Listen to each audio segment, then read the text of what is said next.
16 दिनों बाद एक बार फिर अतीक अहमद को साबरमती जेल से प्रयागराज लाया जा रहा है, जहां उसके एक एक गुनाह का पूरा हिसाब होगा। इससे पहले 28 मार्च को भी अतीक अहमद को साबरमती जेल से प्रयागराज लाया गया था। वो 1300 किलोमीटर का सफर उस वक्त भी अतीक अहमद ने डर डर कर पूरा किया था, जब उमेश पाल अपहरण मामले में प्रयागराज की MP MLA कोर्ट में अतीक को पेश किया गया था।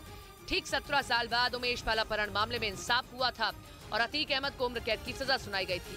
जैसे ही सजा का ऐलान हुआ था, कोर्ट के अंदर अतीक अहमद अपने भाई अशरफ से लिपट कर सुबक रहा था।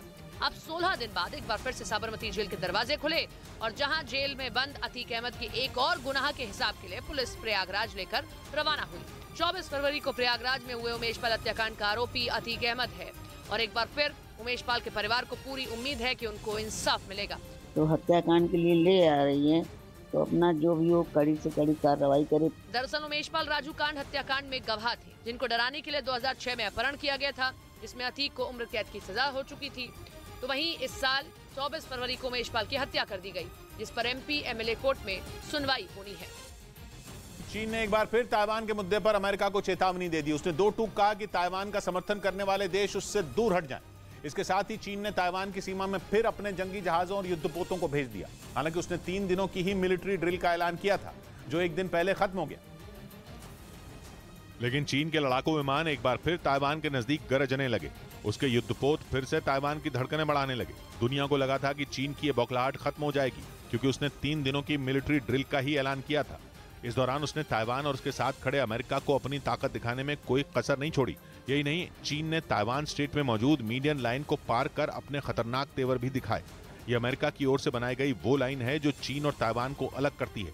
इसके अलावा चीन के सबसे खतरनाक लड़ाकू विमानों ने भी ताइवान की सीमा के पास उड़ान भरी और उसकी घातक मिसाइलों से लैस जंगी जहाजों ने ताइवान की घेरेबंदी की। ताइवान की नौसेना के मुताबिक इस दौरान चीन के 42 फाइटर प्लेन और 3 युद्धपोत उसकी सीमा के बेहद करीब पहुंच गए थे। यानी इन 3 दिनों में चीन ने वो सब कुछ किया जो किसी भी जंग को भड़काने के लिए काफी है। लेकिन इसके बाद भी चीन का गुस्सा शांत नहीं हुआ।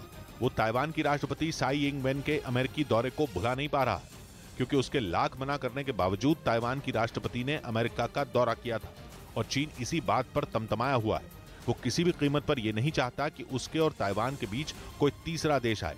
और अमेरिका का तो नाम लेते ही वो जैसे आपा खो देता है, क्योंकि अमेरिका ताइवान का वो कवच है जिसने अब तक उसे चीन से बचा कर रखा है।